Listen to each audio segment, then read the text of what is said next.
Alright, working on a J-Series Honda V6. Got a check engine light.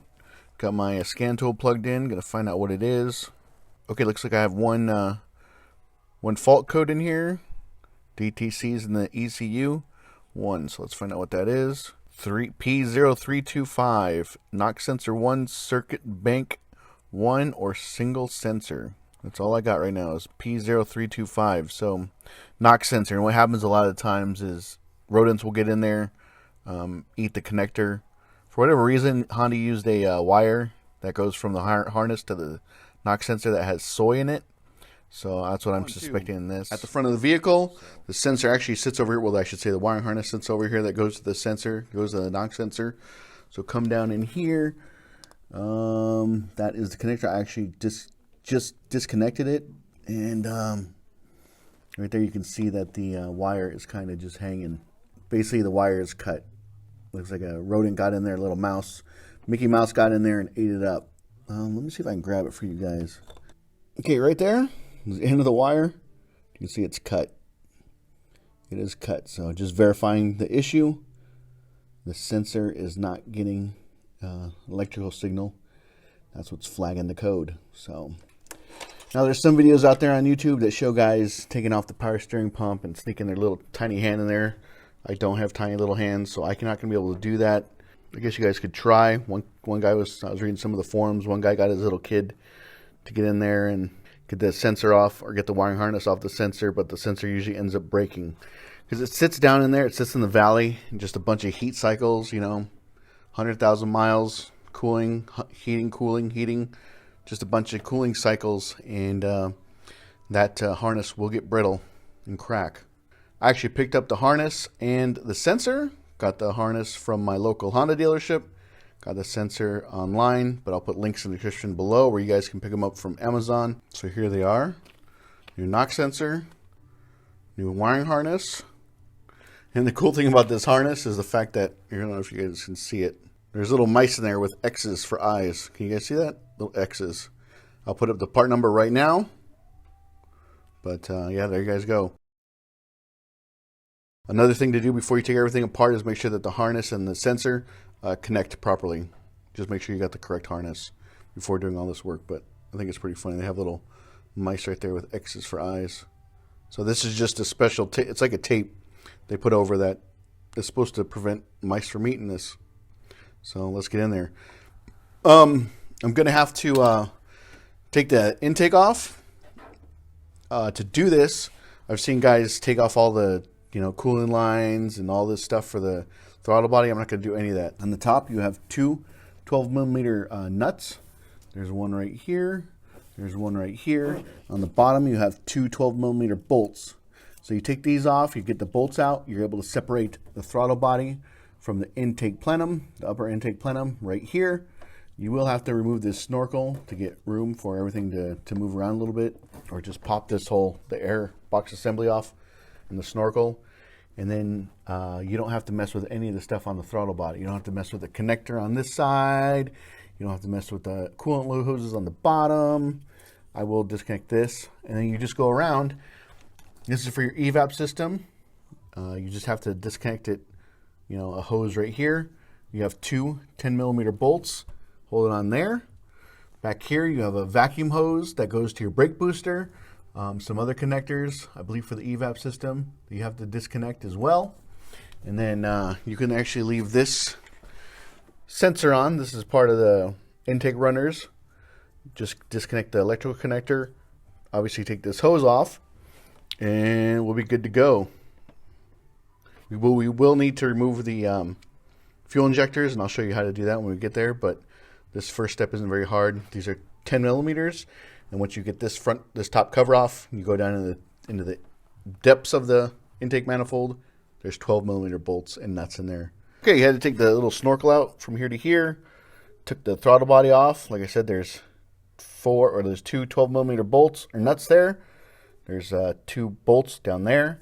Once that was off, I just gave this good yank. Got that off. Got this connector to the snorkel out. Took this hose off. Just a little. A little clip holds that on. Same with the brake booster. Got that off. If you guys experience problems getting these hoses off at all, you can get in here. I'm going to show you. Got a pair of pliers.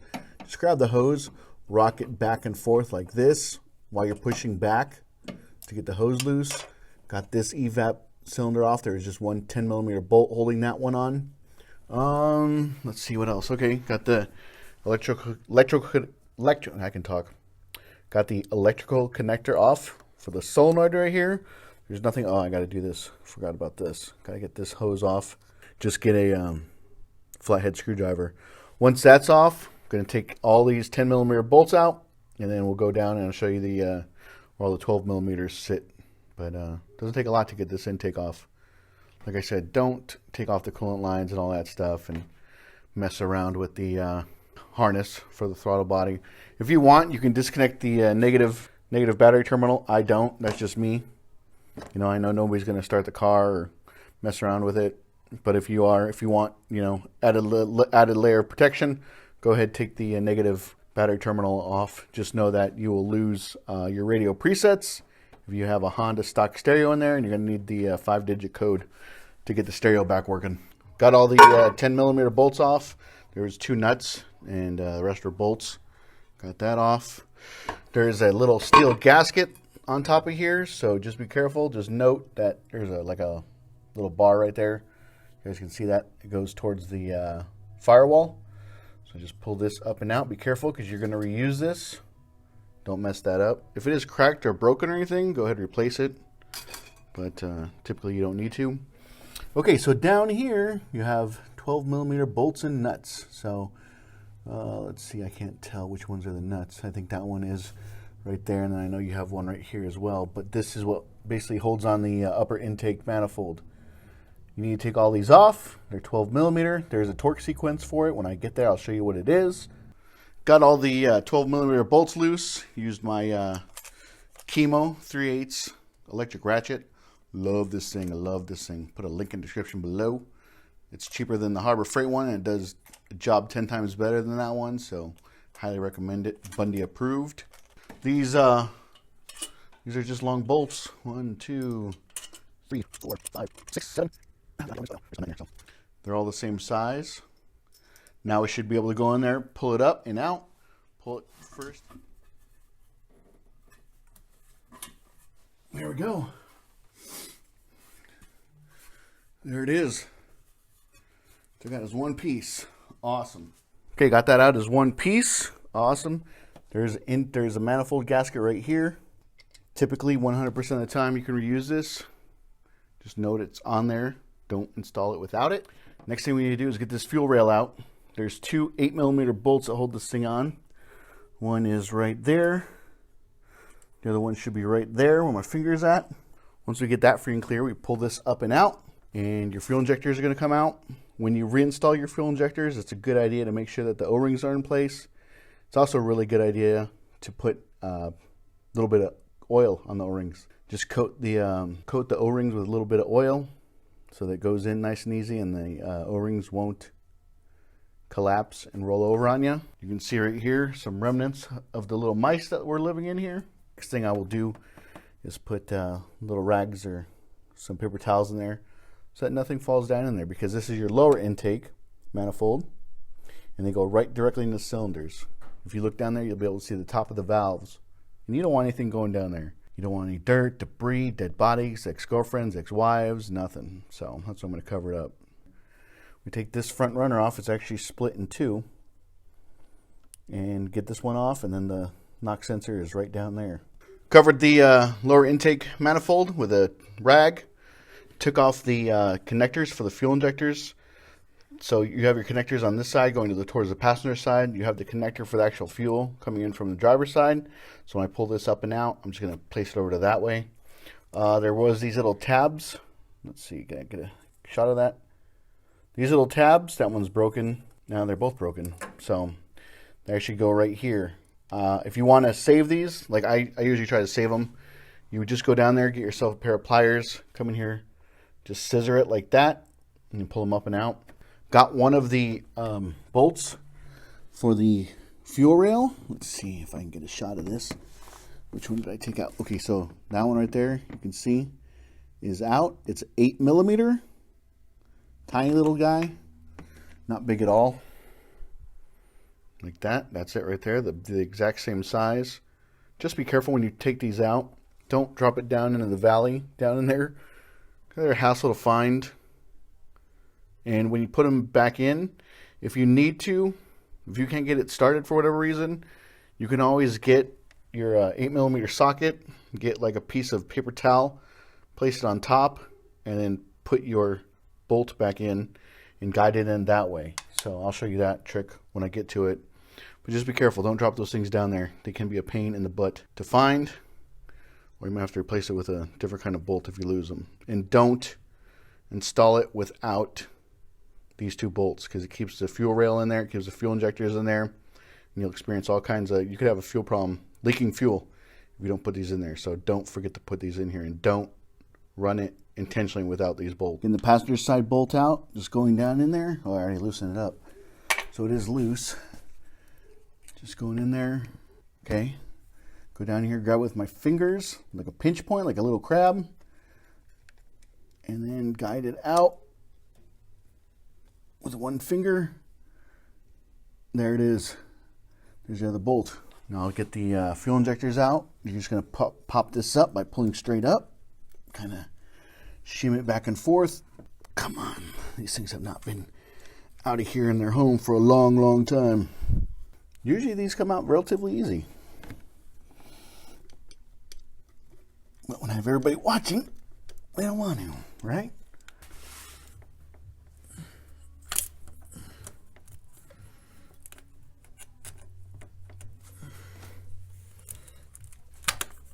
All the O-rings still stayed in place. There's one there, there. Put some light coat of oil on there before I put them back in. Okay, so next to get this lower intake manifold off, we have a bolt right there, one there, a nut right there, there, and then I believe this is a bolt right here. And then just inside there, you have a bolt as well. I don't know if I can get a pic shot of that. I'll bring you there when I get there, but it's right. No, I can't show it to you. When I get it out and free and clear, I'll show it to you. Well, there's one right there, right there. But there's one right there, and just to the left of that, if you're standing at the front of the vehicle, just to the left of that, there's another one. So I'll get a deep socket and break it loose that way. Get an extension, the socket, and break it loose that way, coming in from the top. Part of the fuel system was into the rear fuel rail. Right there, there's a 10mm nut that I had to take off. And what that allowed me to do is I got this little guy out right here and just pull it out, push it out of the way, because the hard fuel lines right there were getting in my way from getting the last nut or bolt on the bottom on this side. So you have one here, and you have one on the other side. Got these three nuts off. Two nuts, 3 bolts. Another thing I had to remove was the bracket that actually holds the knock sensor harness. I removed that. There was one 10mm bolt that held it on right here. You'll see when you get in there. And then got that free and clear. Got that out of the way. And I got the last bolt out, which is right there, right above my finger. So pull this out, get that out of the way, make sure nothing falls in there. See, it's loose. Now it's just a matter of pulling it up and out. So there you go. There's two should be dowel pins in here. There's one right there that gets there's one there, and there's one there. Probably stayed into the block for the head. Yep, stay in the head. So there's one right there and one right there. Right here is the knock sensor, the infamous knock sensor. So I'm going to grab this, and I bet it's going to, no, it's actually not breaking off. Well, there it goes. Broken. Broken, gone, broken. Looks like you stepped on a fire urchin. Stepped on me? Stepped on me? Are you kidding? This guy was dancing on me. I mean, just look at this. Broken, gone, broken. So you need a long, I think it's a 23mm socket. I'm not 100% sure. I'll find out and let you know. Let's replace this thing and put everything back together. We'll be good to go. I said it was a 23 millimeters, actually 24 millimeters. So I have a 24 millimeter socket deep on a 1/2 inch extension here. Righty tighty, lefty loosey. Okay, just broke it loose. It's not in there tight at all. Spinning it out the rest of the way. Okay, there it is. There's the bottom half. So I don't need that. Got the new one here. Like I said earlier, I'll put some links in the description below where you can pick this stuff up from Amazon. The cap off. Just guide it down in there into place. Okay, that's in place. Bring in my socket again. Snug it up. You don't have to be Superman when you do this. Just snug it up.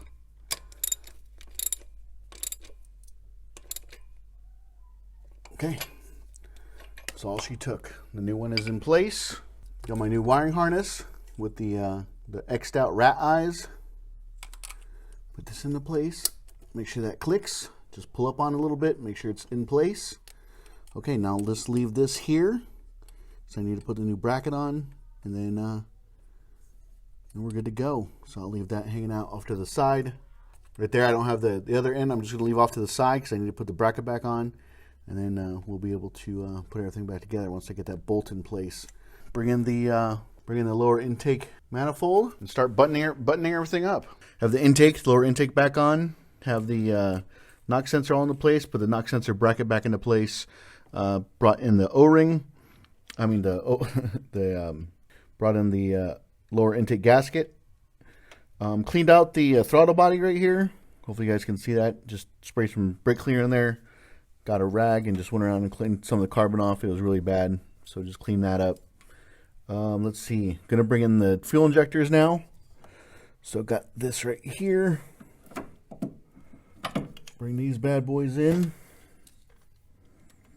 And then right here, I disconnected the back fuel rail. So I'm gonna get a little bit of grease, put grease there. You can use oil or grease. And don't worry about swelling these O-rings, because if they can handle fuel, gasoline, they can handle a little bit of grease or oil on them. So the last thing you want is for these to roll over on themselves when you're trying to install them. Right here, because you're going to do this just to help it go in a little bit better. Clean these out too, where the fuel injector is going to. Let me put this one back in, pull this bolt off. Don't drop that. It's a 10 millimeter. It's a tiny little guy. Align everything up, push it into place. Slid into place nice and easily. Bringing that bolt in, 10 millimeter. Just tighten this up. Doesn't have to be super tight, just snug it up. Okay, got that. Everything lines up real nice, real nice. Okay. This trick goes out to my dad, Dr. Stuart Bundy. He taught me this. Get yourself a piece of paper towel. Get your socket. Put it over the top. Bring your bolt in, push it into place. It holds it there while you screw it into where you need it to go. So, got this here. And take the extension off so I have a little bit more control. Okay, it bottomed out. The paper towel fell down to the bottom. I don't really care about that, so I'll do the other side the same way. That way you don't lose your little 8 millimeter screw down there. I should keep this covered as well. So, boom. Cover that. Okay, do the next one. Had to move the fuel rail around a little bit to line everything up, but got it started.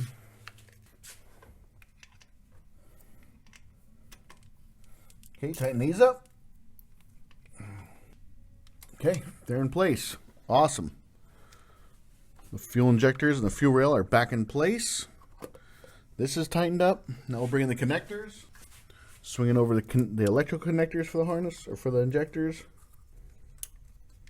Got that into place. When you do this, make sure you hear it click. Push it down all the way. And then grab it on the side and try to pull up. Make sure it doesn't pull up. You want to make sure it's in place. Bring in the knock sensor. That's in place. Bring in the connectors here. I'll bring in the upper intake manifold. I'll put up a spec of the sequence and the foot-pounds you need to torque it down to. Right here, if you've gotten this far, it's pretty much home free from here. So I will let you go. If you guys have found this helpful, please consider subscribing to Bundy's Garage on YouTube. Questions, comments, concerns, you can reach out to me at bundysgarage@gmail.com. And like always, I'll keep them rolling for you.